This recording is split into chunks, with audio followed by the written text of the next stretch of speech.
Good morning, Little Masters, and welcome back to today's Tolkien Times. I'm the Man of the West, also from the Prancing Pony podcast.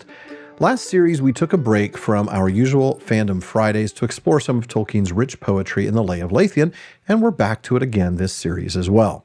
Now, last week, we started Canto 5 as Beren got some dancing lessons from Lúthien, and Daeron went to the king to address his jealousy. Today, we continue Canto 5 as we approach the confrontation between King Thingol and Beren, son of Barahir.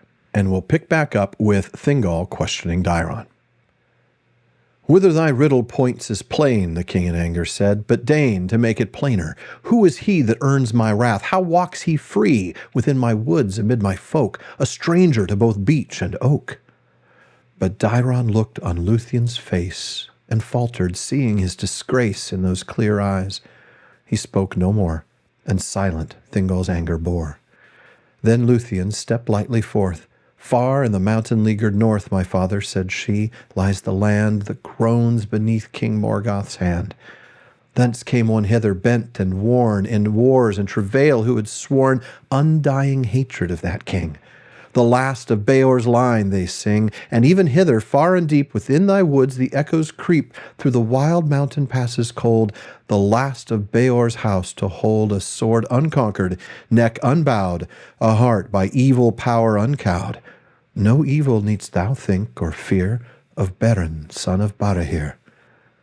If aught thou hast to say to him, then swear to hurt not flesh nor limb, and I will lead him to thy hall, a son of kings, no mortal thrall." Then long King Thingol looked on her, while hand nor foot nor tongue did stir. And Melian, silent, unamazed, on Lúthien and Thingol gazed. "No blade nor chain his limbs shall mar," the king then swore. "He wanders far, and news mayhap he hath for me, and words I have for him, maybe." Now Thingol bade them all depart, save Daeron, whom he called. "What art, what wizardry of northern mist hath this ill-comer brought us? List! Tonight go thou by secret path, who knowest all wide Doriath, and watch that Lúthien, daughter mine. What madness doth thy heart entwine? What web from Morgoth's dreadful halls hath caught thy feet and thee enthralls? That she bid not this Beren flee back whence he came, I would him see. Take with thee woodland archers wise, let naught beguile your hearts or eyes." Thus Daeron heavy-hearted did, and the woods were filled with watchers hid.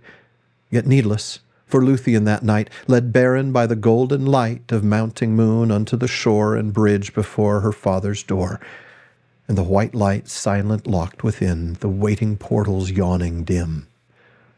Downward with gentle hand she led through corridors of carven dread, whose turns were lit by lanterns hung, or flames from torches that were flung on beasts there hewn in the cold stone, with jeweled eyes and teeth of bone. Then sudden, deep beneath the earth, the silences with silver mirth were shaken, and the rocks were ringing, the birds of Melian were singing, and wide the ways of shadows spread, and into arched halls she led Beren in wonder, there a light, like day immortal, and like night of stars unclouded, shone and gleamed.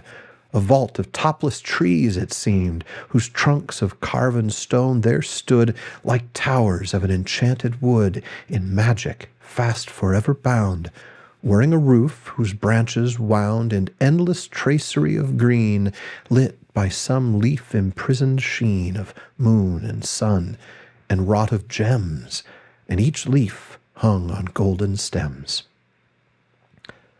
Lo, there amid immortal flowers, the nightingales in shining bowers sang o'er the head of Melian, and water forever dripped and ran from fountains in the rocky floor. There Thingol sat, his crown he wore, of green and silver, and round his chair a host in gleaming armor fair. Then Beren looked upon the king, and stood amazed, and swift a ring of elvish weapons hemmed him round. Then Beren looked upon the ground, for Melian's gaze had sought his face, and dazed there drooped he in that place. And when the king spake deep and slow, "Who art thou, stumblest hither? Know that none unbidden seek this throne, and ever leave these halls of stone." No word he answered, filled with dread.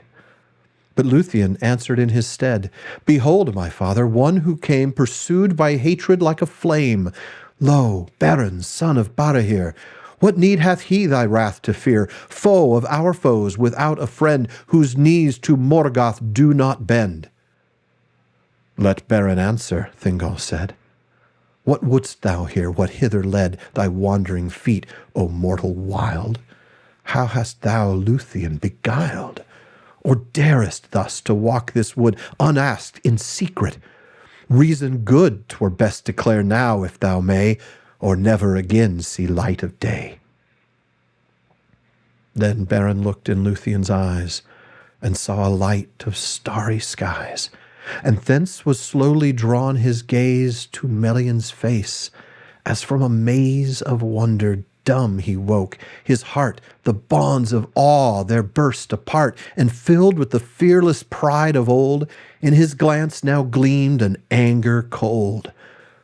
My feet hath fate, O king, he said, here over the mountains bleeding led, and what I sought not I have found, and love it is hath here me bound.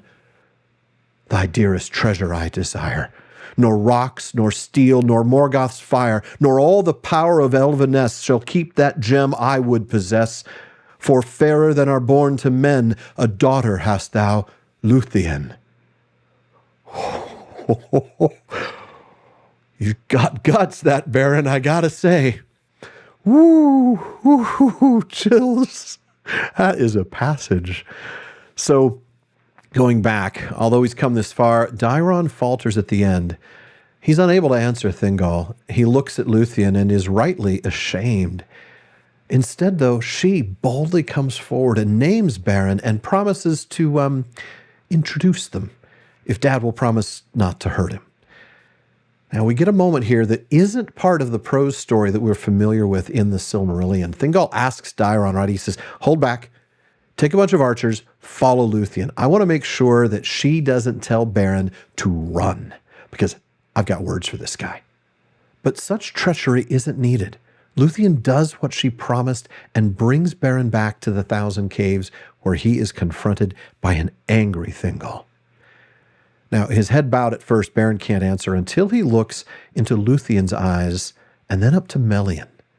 And then boom, he speaks of fate, of the love that he did not seek, and of his desire. A desire that he says even Morgoth's fire would not keep from him. And that's his desire for Lúthien. That is it, folks, for today's First Age Friday. But come back next time as Thingol loses his cool before setting a challenge before Beren. And Melian has some thoughts. Will anybody listen to her? Now, my plan is still to get back to Fandom Friday's next series, so if you'd like to join me on the show or you know somebody who does, please email barliman@theprancingponypodcast.com and let us know. Please visit patreon.com/Tolkien Times to learn how you can support the show, get an ad-free RSS feed, a monthly hangout with me, a bonus weekly episode, and more. And join me again tomorrow on today's Tolkien Times as we wrap up this week with Second Age Saturday. Now, if you're watching this on YouTube, please like and subscribe. Please follow or subscribe in your podcast apps and follow @Tolkien Times on social media. Finally, as Faramir says, go with the goodwill of all good men.